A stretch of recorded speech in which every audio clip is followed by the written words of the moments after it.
اللہ اللہ اللہ اللہ اللہ۔ اور جو قرض لینے والا ہے اس کو کہے گی کہ تم نے 1,00,000 لیا بھائی 1,00,000 اس کا لوٹا دو، اسی کا یہ حقدار ہے۔ تو ایسی صورت میں وہ اپنا سود کا روپیہ 1,00,000 بچانے کے لیے اسلامی عدالت کا سہارا نہ لے کر کے ایسی عدالت کا سہارا لے، ایسے قانون کا سہارا لے جو اس کے خواہشات نفسانی کے مطابق فیصلہ کرے اور اس کے اس کاروبار کو جائز ٹھہرائے، وہاں جا کر کے یہ فیصلہ لیتا ہے۔ تو ایسی صورت میں وہ دنیا کا طلبگار ہوتا ہے، علماء جبکہ یہ سمجھ رہا ہے کہ یہ فیصلہ لینا غلط ہے، یہ کام جو کر رہا ہے اللہ کی عدالت، اللہ اور اس کے رسول کی عدالت کو چھوڑ کر کے دوسرے قانون سے جا کر کے فیصلہ لینا یہ غلط ہے، وہ سمجھ رہا ہے، اس کو پتا ہے، لیکن نفسانی خواہشات کا غلبہ اس طرح ہے اس کے اوپر کہ وہ یہ کام کر رہا ہے۔ تو ایسی صورت میں علماء کے صحیح قول کے مطابق وہ آدمی یا اس کا یہ عمل کفریہ عمل تو نہیں ہوگا، لیکن کبیرہ گناہوں میں سے گناہ ہوگا، اور وہ آدمی بڑے خطرے کے اندر ہوگا۔ اس کو چاہیے کہ وہ جتنا جلد ہو سکے توبہ کرے اور اللہ رب العالمین کی رضامندی حاصل کرنے کی کوشش کرے۔ یہ پانچویں قسم تھی جس کی وضاحت ہم نے آپ کے سامنے کر دی۔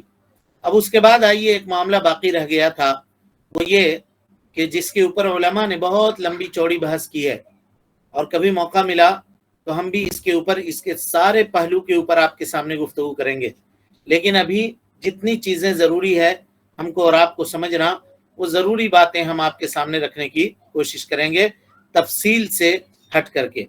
وہ یہ کہ کوئی آدمی اگر مجبور کر دیا جائے، بے بس کر دیا جائے کہ وہ فیصلہ اللہ رب العالمین کی شریعت کو چھوڑ کر کے لوگوں کے بنائے ہوئے قانون کے ذریعے کرائے، مجبور کر دیا جائے، تو ایسی صورت میں جب انسان مضطر ہو، مجبور ہو، بے بس ہو، تو وہ کیا کرے گا؟ اس کی مثال لیجئے، چونکہ وَبِالْمِثَال يَتَّضِحُ الْمَقَال، آدمی جو کہتا ہے مثال سے وہ چیز واضح ہو جاتی ہے۔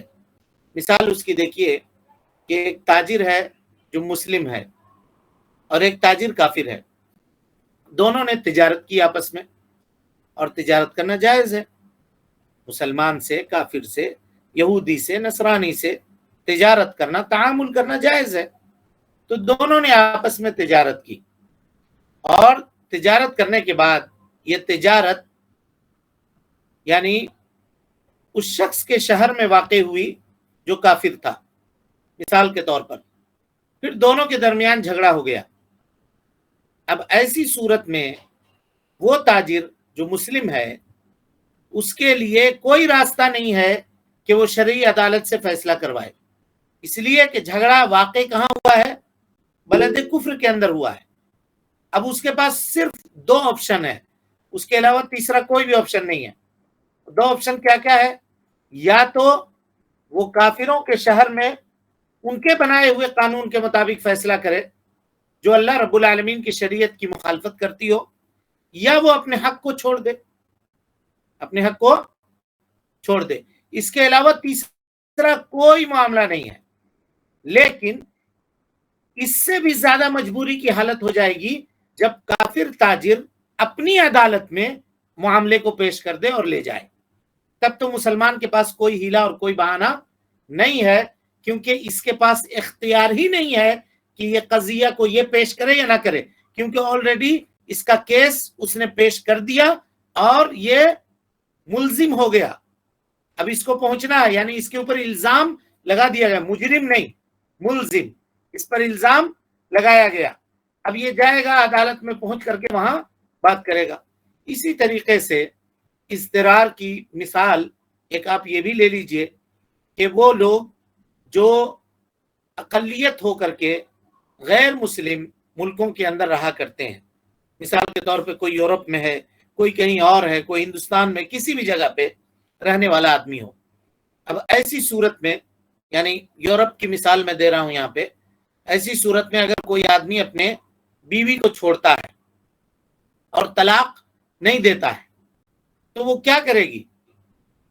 وہ عورت کیا کرے گی؟ یا تو وہ معلقہ ہو کر کے اپنے گھر میں بیٹھی رہے گی، کیونکہ جب تک پہلے شوہر سے طلاق اور خلا کا معاملہ نہ ہو جائے وہ دوسرے سے شادی نہیں کر سکتی ہے. اور فتنے کے اس زمانے میں، بلا اور گناہ کے اس زمانے میں وہ بغیر شوہر کے باقی رہے، یہ مناسب نہیں ہے. تو اس کے پاس اب دو ہی آپشن ہے. کیا ہے؟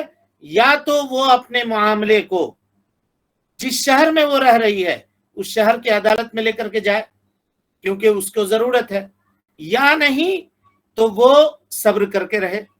اور گناہوں کے اوپر صبر کرنا، جہاں گناہوں کے اسباب موجود ہوں وہاں پہ بہت ممکن نہیں ہوتا ہے.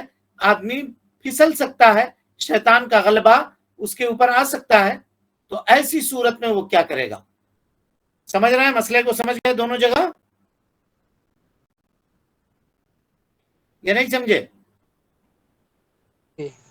یعنی وہ صورت آپ کے سامنے بتائی جا رہی ہے کہ ایک آدمی مجبوری کی حالت میں اللہ تعالیٰ کے قانون کو چھوڑ کر کے غیروں کے قانون سے فیصلہ لینے کے اوپر مجبور ہو رہا ہے. تو ایسی صورت میں اس کے اس مجبوری کا کیا حکم لگایا جائے گا؟ اس کی دو مثالیں آپ کے سامنے ہم نے رکھی، ایک تاجر کا مثال اور ایک دوسری مثال رکھی کہ ایک میاں بیوی ہے جو یورپ کے کسی ملک میں رہتے ہیں. مثلا شوہر نے چھوڑ دیا ہے، اس کے پاس شوہر نہیں رہتا ہے، اب وہ اکیلی ہے اپنے گھر میں. اب وہ یہ چاہتی، اب طلاق کی یا خلا لینے کی کوئی شکل نہیں ہے. کیسے کرے گی وہ؟ سوائے اس کے کہ وہ عدالت جائے اور عدالت اس کے شوہر کو طلب کرے، طلب کر کے وہاں جو قانون ہے اس قانون کے مطابق فیصلہ ہو. اور ظاہر ہے وہ شرعی قانون نہیں ہے. تو عورت کے پاس صرف دو آپشن ہے، یا تو وہ صبر کرے، یا نہیں تو اپنے قضیہ کو لے جا کر کے، اپنے معاملے کو لے جا کر کے، اپنے مسئلے کو لے جا کر کے اس عدالت میں پیش کرے جہاں اللہ رب العالمین کی شریعت کے علاوہ قانون سے فیصلہ کیا جاتا ہے. ہم سمجھتے ہیں اتنی بات آپ کے سمجھ میں آ چکی ہوگی. یہاں پہ اہل علم کے اقوال مختلف ہیں جی. وہ کہتے ہیں کہ وہ اپنے حق کو چھوڑ دے گا. کون؟ وہ تاجر. اس کے لیے مناسب ہے کہ وہ اپنا حق چھوڑ دے، الا یہ کہ اس کے حق کو چھوڑ دینے سے اس کو بڑے مصیبت کا سامنا کرنا پڑتا ہو. مثال کے طور پہ ایک آدمی ہے جس کا پاس 10 لاکھ ہی پونجی ہے، 10 لاکھ اس نے لگا دیا. اب اگر یہ 10 لاکھ چھوڑ دے تو وہ روڈ پہ آ جائے گا، سڑک پہ آ جائے گا، کچھ نہیں ہے اس کے پاس. اور مصیبت اس وقت اور بڑھ جاتی ہے جب وہ 10 لاکھ بعض لوگوں سے قرض لے کر کے اس نے یہ معاملہ کیا ہے. ایسی صورت میں اس کے لیے بہت آسان نہیں ہے کہ وہ اپنے حق کو چھوڑ دے. ہاں چلیے 50,000 کا معاملہ ہوتا، 10 لاکھ کی پونجی کی بات ہے، 10,000 روپے کا معاملہ ہوتا کہ ارے 10,000 جاتا ہے جانے دو، ہم نہیں جائیں گے، جاؤ تم ہی رکھ لو، کیس کرنے کی ضرورت نہیں ہے، تم کیا چاہ رہے ہو، یہی نا، جاؤ 10,000 ہم نے تم کو چھوڑ دیا. یہ آسان تھا. لیکن ایسا ضرر اس کو ہے کہ اگر اس پیسے کو وہ چھوڑ دے گا تو وہ سڑک پہ آ جائے گا، کنگال ہو جائے گا، قلاش ہو جائے گا.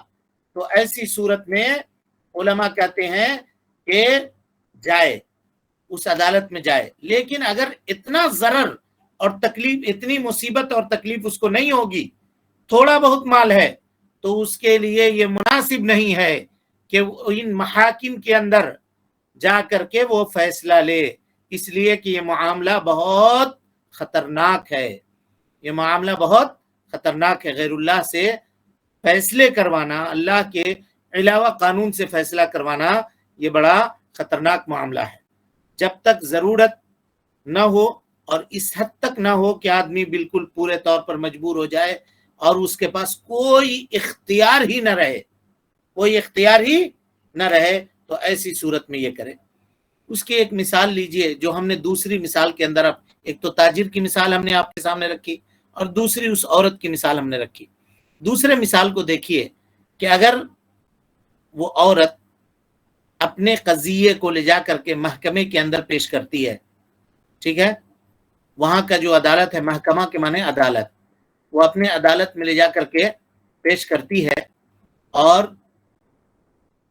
یعنی اس حال میں کہ وہ عورت جوان ہے اور وہ یہ دیکھ رہی ہے کہ اگر ہم بغیر شوہر کے اکیلے رہیں تو فتنے کے اندر ہم گرفتار ہو سکتے ہیں اور اپنے اوپر گناہ کا وہ خوف کھاتی ہے، اگر اس حال کے اوپر وہ مستمر رہی بغیر شوہر کے، تو اس کے لیے علماء کہتے ہیں کہ جائز ہے وہ اپنے قضیے کو لے جا کر کے پیش کرے اور اپنا معاملے کا تصفیہ کروائے اور پھر دوسری شادی وہ کرے۔ اکثر علماء کہتے ہیں کہ یہی راجح ہے کہ وہ ان قانون کے ذریعے سے فیصلہ کروائے کراہیت کے ساتھ، یعنی اپنے دل کے اندر اس سے کراہیت باقی رہے، پوری رضامندی نہ ہو بلکہ بالکل رضامندی نہ ہو، کراہیت کے ساتھ بالکل ایک مجبور آدمی جس طرح سے مجبوری کے عالم میں جو فیصلہ کرتا ہے۔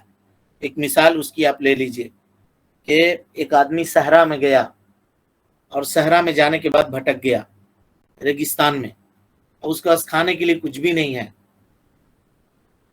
مردہ پڑا ہوا ملا کہیں پہ، کوئی جانور مرا ہوا پڑا ملا۔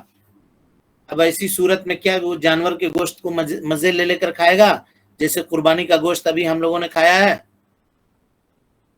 ہاں جی نہیں کھائے گا، کہے گا چلو تھوڑا تھوڑا کباب بھی بنا لیتے ہیں، تھوڑا ٹکیا بھی بنا لیتے ہیں اس کا، ہاں بولیے بھائی، نہیں کھائے گا۔ جتنی ضرورت ہے اتنا کراہیت کے ساتھ، بہت منہ بسور کر کے، من مار کر کے جس کو آپ کہتے ہیں کھائے گا، یہی حال ہے اس کا۔ ہمارے پاس کوئی آپشن ہی نہیں ہے بھائی، ہم کیا کریں گے؟ علماء کہتے ہیں کہ یہ چیز جائز ہے، لیکن اس کے جائز ہونے میں کچھ شروط ہیں، اس شرط کو بہت غور سے سمجھیے، یہی پورا خلاصہ ہے، اسی کو جان جائیے گا تو پورا مسئلہ حل ہو جائے گا۔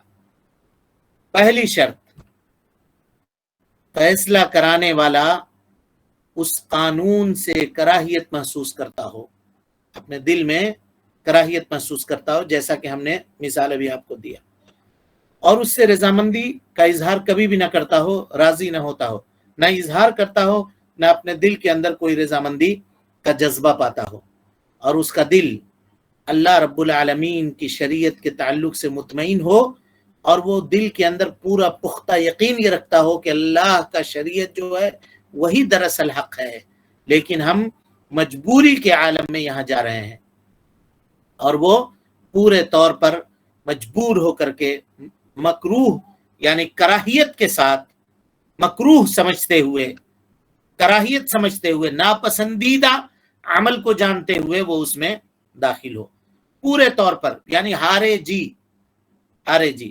یہ پہلی شرط ہے کہ وہ اس قانون سے کراہیت محسوس کرے، اس سے کبھی بھی رضامندی کا اظہار نہ کرے، اور اس کا دل اس بات کے اوپر مطمئن ہو کہ جو اللہ رب العالمین کی شریعت نے فیصلہ کیا ہے وہی حق ہے، لیکن میرے پاس کوئی راستہ نہیں ہے اس کا سوائے اس کے کہ میں یہ فیصلہ ان لوگوں سے کراؤں یا لوں۔ یہ پہلی شرط ہوئی۔ دوسری شرط دیکھیے، جو ضرر یا جس تکلیف یا جس مستقبل میں جس پریشانی کا خدشہ ہے وہ خدشہ متحقق ہو، وہ خدشہ کیا ہو؟ متحقق ہو۔ کیسے متحقق ہوگا؟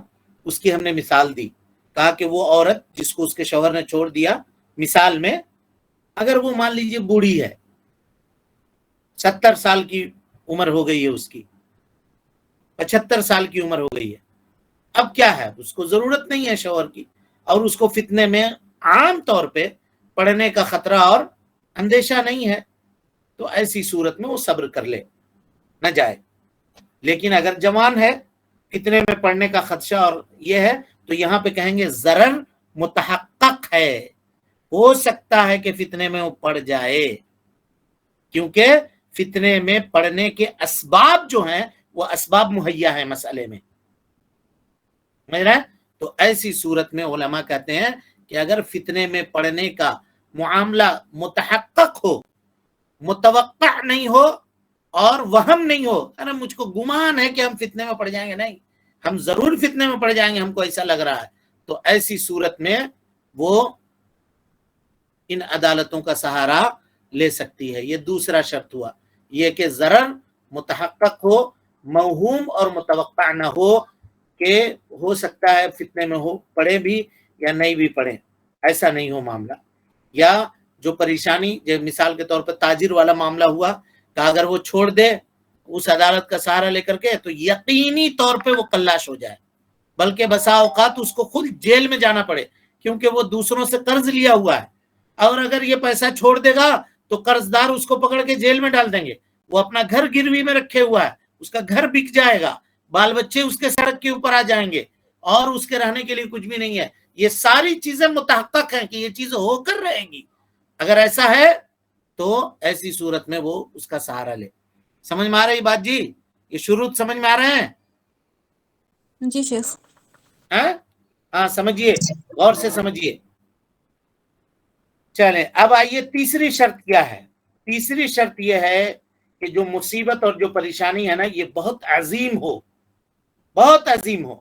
جیسا کہ ہم نے مثال دیا 10,000 نقصان ہو رہا، 20,000 کا نقصان ہو رہا ہے، چڑھ جانے دو، اتنا جا رہا لیکن پورا مال چلا جا رہا ہے، عظیم نقصان، خسارہ عظیم ہو رہا ہے، نقصان ہو رہا ہے. تو ایسی صورت میں اس کو یہ کرنا.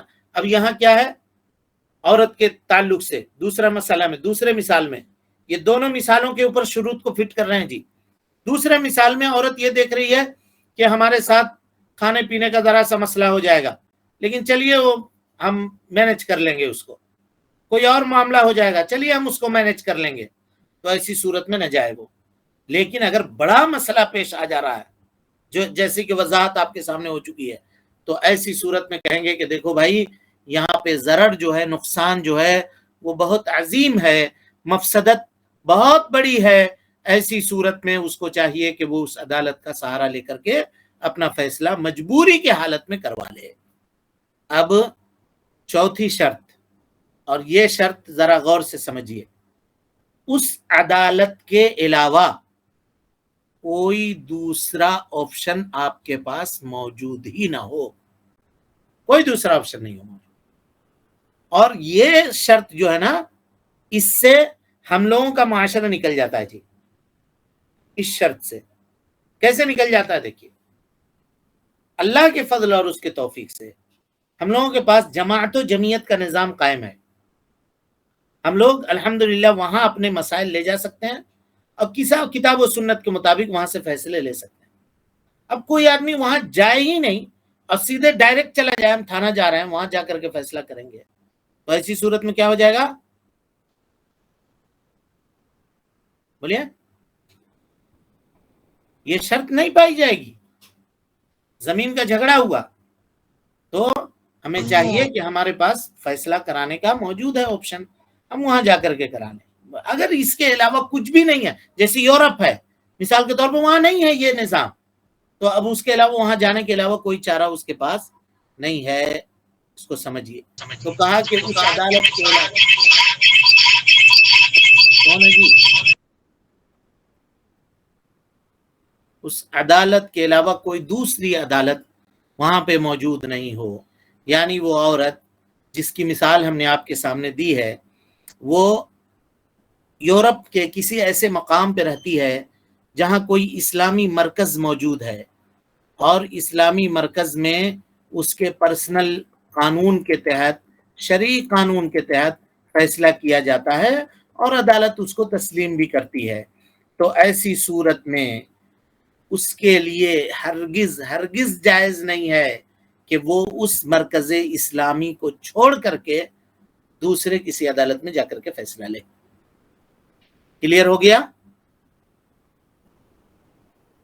اب جھگڑا ہوا زمین کا، اب گئے فیصلہ لینے کے لیے، کہا اگر یہاں جائیں گے فیصلہ لینے کے لیے اللہ کی شریعت کے مطابق تو لڑکی کو آدھا مل جائے گا، بھائی کو 1 روپیہ ملے گا، ہم کو 50 پیسہ ملے گا. ہم کہے نہ جائیں گے وہاں عدالت، ہم کو بھی 1 روپیہ چاہیے. تو ایسی صورت میں کیا ہوگا جی؟ جائز ہوگا یہ؟ نہیں. ناجائز. بس یہ چیز ناجائز ہو.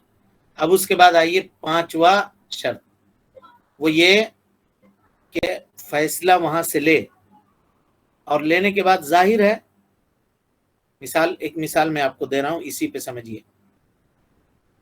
کوئی وراثت کا مسئلہ لے کر کے گیا اور وراثت نے یہ فیصلہ کر دیا کہ عورت کو بھی اتنا ملے گا، مرد کو بھی اتنا ملے گا. مثال کے طور پہ مرد کو 1 روپیہ، عورت کو بھی 1 روپیہ. تو اب اس عورت کے لیے جائز نہیں ہے کہ وہ 1 روپیہ لے. باقی جو حق ہے اس کا شرعی اتنا ہی لے، باقی مال لوٹا دے. باقی مال لوٹا دے. مانی یورپ کے اندر بھی کوئی آدمی اگر رہ رہا ہے، یورپ میں بھی کوئی آدمی رہ رہا ہے، اور وہاں یہ قانون ہے کہ بغیر آپ عدالت میں گئے آپ اپنے قانون کا یا زمین کا دستاویز نہیں بنا سکتے. زمین آپ کے نام نہیں ہوگی، وہاں جا کر کے تقسیم کرانا پڑے گا وراثت کو. تو ٹھیک ہے، وہاں چلے جائیے، کیونکہ اس کے علاوہ آپ کے پاس کوئی آپشن نہیں ہے. اب وہ سارے شروط جو ہیں وہ سب شروط پورے ہوتے ہوں. اب وہاں چلے گئے، اب ان لوگوں نے اپنے مطابق فیصلہ کر دیا، جتنا لڑکے کو دیا اتنا لڑکی کو بھی دے دیا. تو اب اس لڑکی کے لیے یہ جائز نہیں ہے عورت کے لیے کہ وہ پورا مال لے لے، بلکہ کیا کرے، جتنا حق شریعت نے اس کا متعین کیا اتنا لے، اور باقی کو کیا کرے، واپس کر دے. جس کا حق ہے اس کو دے دے. کیونکہ آپ گھر میں کیا کر رہے ہیں یا آپ اپنی رضامندی سے کیا کر رہے ہیں، شریعت وہ عدالت اس کو دیکھنے والی نہیں ہے. اگر آپ معاف کر دیتے ہیں حق آپ کا تو کمپرمائز ہو گیا، معاملہ ختم. آئی بات سمجھ میں؟ ہاں جی جی ہاں، اتنا ہی لے جتنا اس کا حق ہے، اس سے زیادہ نہ لے. کیوں؟ اس لیے کہ یہ معاملہ مجبوری کے حالت میں ہے. جیسا کہ ہم نے آپ کو بتلایا کہ مجبوری میں جان بچانے کے لیے مردار سے اتنا ہی کھائے جتنے میں اس کا جان باقی رہے. اب کھا بھی لیا اور اس کو گٹھری بنا کر کے ٹفن میں رکھ بھی لیا کہ اب آئندہ کھائیں گے، تو یہ جائز نہیں ہے، جائز نہیں ہے. اور بھر پیٹ یہاں تک کھا لیا، یہ بھی جائز نہیں ہے. سد رمق کے لیے جان باقی رہے، جتنے تک جان بچانے کے لیے اتنا کھا لیا تو ٹھیک ہے. اس سے زیادہ آنا یا اس سے زیادہ لینا جائز اور مناسب نہیں ہے. اب یہ تو معاملہ ہوا فیصلہ لینے کا، جی ہے کہ نہیں، فیصلہ کروانے کا وہاں جا کر. لیکن فیصلہ کرنے کا کیا حکم ہے؟ کوئی آدمی وکیل بنے جو اس قانون کی وکالت کرے، کوئی آدمی جج بنے جو اس قانون کی وکالت کرے. اس کا کیا حکم ہے؟ اس پر ہم گفتگو نہیں کریں گے، اس لیے کہ شیخ الاسلام نے یہاں پہ وہ باتیں نہیں اٹھائی ہیں. پھر کبھی اگر موقع ملا تو انشاءاللہ اس پہ تفصیل کریں گے. اگر اس پہ تفصیل کرنے بیٹھ گئے تو پھر معاملہ بہت لمبا کھینچے گا، اور ہم لوگ ویسے ہی بہت تاخیر اور بہت لیٹ چل رہے ہیں. اس لیے اس کو یہیں رکھیے. جتنا ہم لوگوں کو جانکاری لینی تھی اس مسئلے میں اتنی جانکاری ہم لوگوں نے لے لی ہے.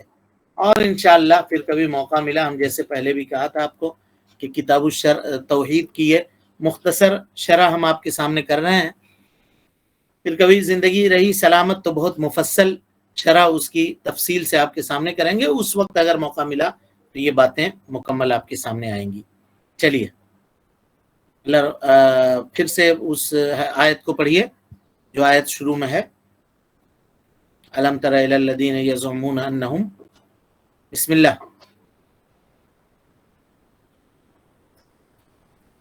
کوئی ہے پڑھنے والا؟ الحمد لله وحده والصلاة والسلام على رسول الله وعلى آله وصحبه أجمعين. ما بعد، أعوذ بالله من الشيطان الرجيم. بسم الله الرحمن الرحيم. ارشاد الہی ہے. الم تر الی الذین یزعمون انہم آمنوا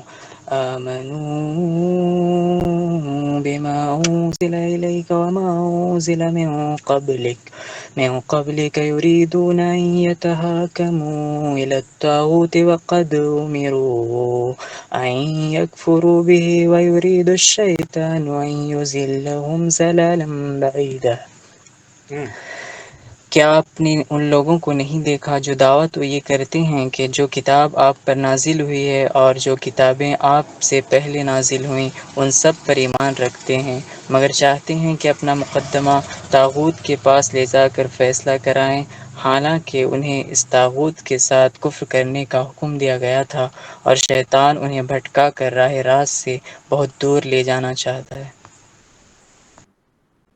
اب یہ آیت رہ گئی، انشاءاللہ وقت چونکہ مکمل ہوا، کل اس آیت کی تشریح مکمل تفصیل آپ کے سامنے کی جائے گی انشاءاللہ العزیز۔ اللہ رب العالمین سے دعا ہے کہ اللہ تعالی ہمیں اور آپ کو حسن عمل کی توفیق دے، رب العالمین ہم سب کی اصلاح فرمائے، ہم سب کی نیکیوں کو قبول کرے، سیئات سے درگزر فرمائے، جب تک زندہ رکھے دین اسلام پہ زندہ رکھے، اور جب اٹھائے ایمان پہ اٹھائے۔ آمین واخر دعوانا ان الحمدللہ رب العالمین۔ ہاں، کوئی اشکال ہے کسی کو درس کے تعلق سے؟ درس میں جو باتیں بیان کی گئیں اس میں کوئی کنفیوژن ہے کسی کو؟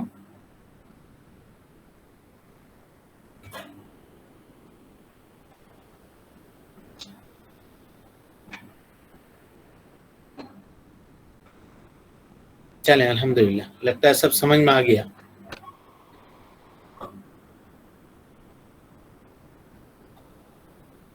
شروط کو یاد رکھیے گا، یہ شروط جو بیان ہوئے آپ کے سامنے، شرطوں کو یاد رکھیے گا کہ کوئی آدمی دوسری عدالت سے فیصلہ ان شروط کے پائے جانے کی شکل میں لے سکتا ہے۔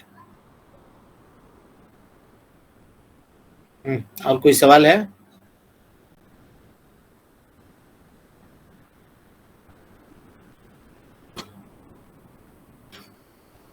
ٹھیک ہے پھر، السلام علیکم ورحمۃ اللہ وبرکاتہ۔